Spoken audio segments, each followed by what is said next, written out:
Bien dans son job, avec Sagid Talentsoft, la solution intégrée de gestion des talents.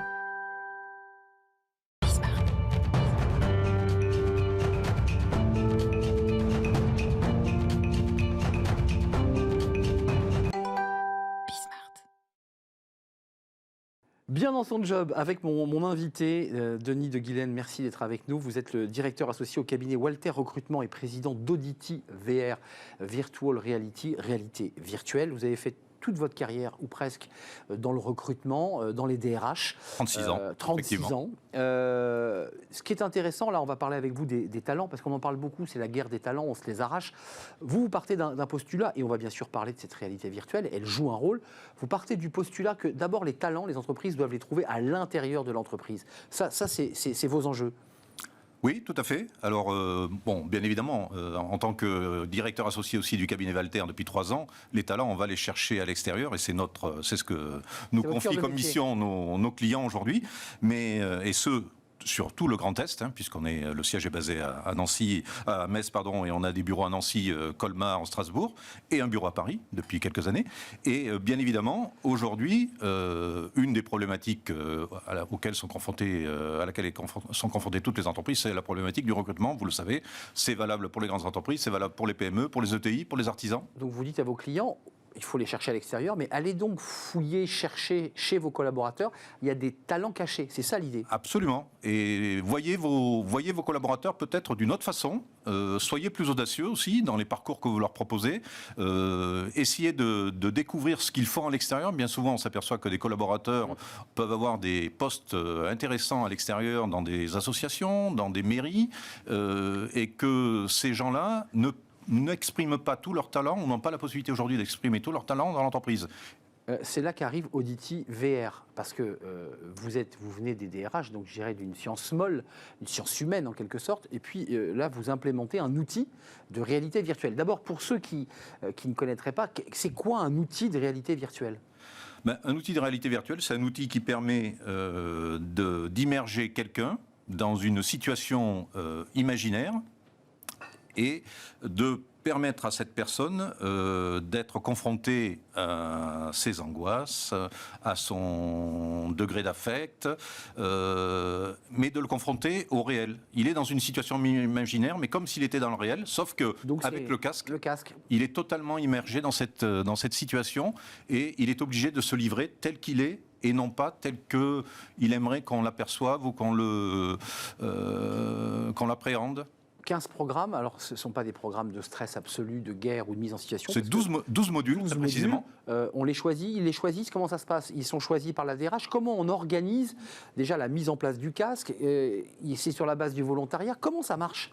Oui, bien sûr, c'est forcément sur la base du volontariat. Aujourd'hui, ce que l'on peut dire au travers de l'expérience que nous avons depuis maintenant 2 ans, puisque Audity VR a été créé en novembre 2020, c'est qu'à chaque fois que l'on a proposé à des candidats ils ont dit oui. Ils ont dit oui. Ouais. Et c'est ludique. Non seulement ils ont dit oui, parce que bien évidemment c'est une expérience novatrice, c'est une expérience ludique, et puis surtout, ce qui est intéressant, c'est qu'après avoir passé les modules, ils nous ont tous dit, on a vécu une super expérience, et on est très content finalement d'avoir fait cette expérience. Et en plus, ils repartent avec une évaluation de leurs soft skills, c'est-à-dire qu'ils ont une photographie de leurs 15 soft skills, avec les soft skills dominants, les soft skills sur lesquels ils sont particulièrement performants, les soft skills sur lesquels ils doivent progresser s'ils veulent, bien évidemment, évoluer différemment. Une photographie de même à un instant T, voilà, dans une situation donnée. Ça marche comment ? On met le casque, on se trouve dans une pièce, on est plusieurs, il n'y a qu'un seul collaborateur. Qui les observe ? Comment vous réussissez à faire émerger justement la photographie de ce collaborateur ? Ils mettent le casque, ils sont dans une pièce, ils ne sont pas tout seuls, ils sont tout le temps accompagnés, soit par quelqu'un d'Audity VR, soit par quelqu'un de l'entreprise qui aura décidé de prendre l'application et qui aura été formé par Audity VR. Et ensuite, bien évidemment, ils ont un jeu d'essai pour pouvoir se familiariser avec la réalité virtuelle, pour ceux qui ne connaissent absolument pas la réalité virtuelle, ne serait-ce que... Ce qui est le cas d'un très grand nombre. Bien sûr, encore. Et dès qu'ils sont prêts, c'est eux qui disent Banco, je suis prêt. Et à ce moment-là, ils passent 1, 2, 3, 4 modules en fonction de ce que le client décide. Mais ce que je veux comprendre, c'est comment vous évaluez le fait qu'il soit trop stressé, trop empathique, trop sympathique, vif, intelligent. Comment vous faites? Quelqu'un l'observe, vous êtes relié avec lui dans sa réaction. Comment on fait pour voir?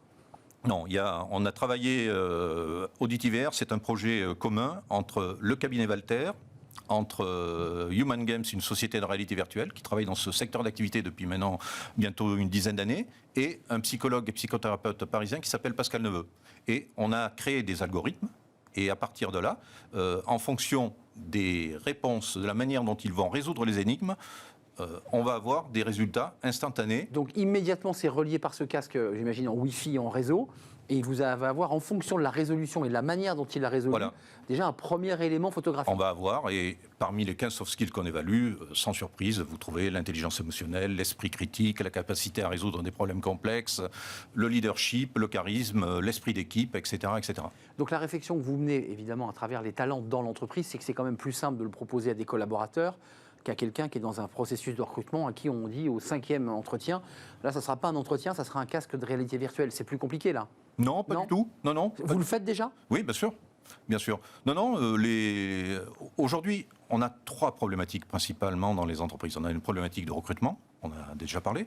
On a une problématique concernant le management et l'évolution, la nécessité pour les managers de se réinventer. Vous aviez invité il y a quelques semaines quelqu'un qui vient de publier un livre qui s'appelle Le Manager Bienveillant. Tout à fait. Gaël Châtelain-Brié. Voilà.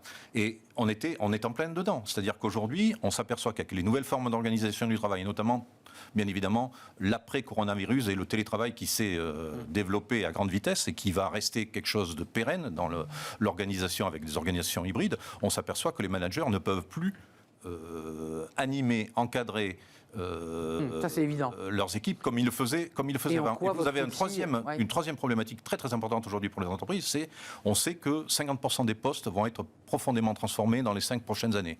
Ça veut dire que vous allez devoir repositionner dans les entreprises une grande partie de vos collaborateurs et leur proposer d'autres types de jobs, d'autres fonctions. Et bien évidemment, au-delà des compétences techniques, c'est plus simple de bien préparer cette évolution future si vous savez également quels sont leurs soft skills dominants et quels sont les soft skills sur lesquels il faut les faire progresser en fonction de l'évolution que vous allez décider pour eux. Donc ça veut dire que vous travaillez sur un service entier, un groupe d'une quarantaine de personnes. Est-ce que le manager met le casque aussi? Est-ce que lui se plie au jeu des soft skills ou est-ce que ce ne sont que pour les collaborateurs? C'est intéressant aussi de faire jouer le manager. Non, mais bien sûr que ça... Tout le monde met le casque. Bien évidemment. Et aujourd'hui, vous savez, le type de demande que l'on reçoit de la part des entreprises, c'est de dire...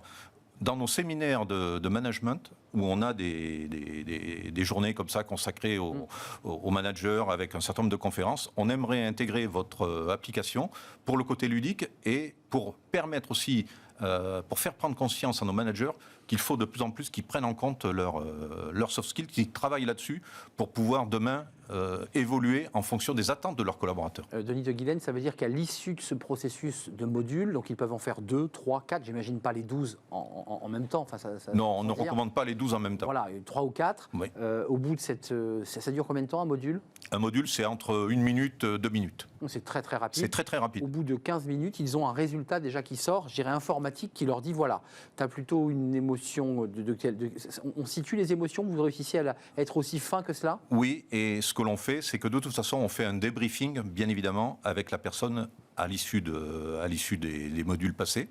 Et aujourd'hui, on est en train de mettre sur pied avec une société de formation parisienne, une formation pour aider les gestionnaires de carrière ou les responsables de ressources humaines qui feront passer les tests derrière leurs collaborateurs ou à leurs candidats, de pouvoir donner et apporter aux personnes qui auront passé le test tout un tas d'informations complémentaires. Avant de nous quitter, que les choses soient bien comprises, une fois que ce casque a été mis, les modules faits et le résultat rendu, j'imagine que les DRH ont parfois des surprises, se disent tiens, cette personne-là, j'aurais jamais cru qu'elle ait ce résultat sur ce type de soft skill. C'est ça l'intérêt de votre casque, c'est qu'on révèle des attitudes, des comportements que l'entreprise n'avait pas détectés. C'est bien cela. Absolument, tout à fait.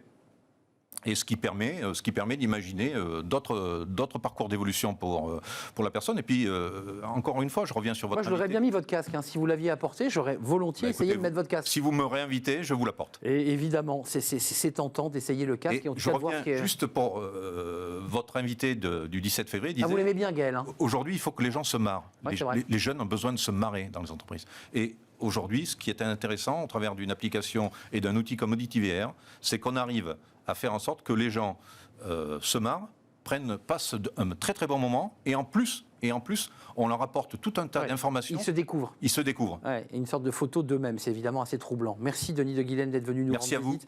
Directeur associé de cabinet Walter Recrutement, ça fait 3 ans, 36 ans dans les RH, et puis président d'AuditiVR. Depuis novembre 2020. Depuis novembre 2020, c'est le casque. Mais il reviendra avec le casque et on aura des images. Vous reviendrez avec des images. Avec grand plaisir. J'aimerais bien jouer au handball en réalité virtuelle. Merci de nous avoir rendu visite. Tout de suite, c'est Smart Philo avec Thibaut Brière. Restez une seconde avec moi.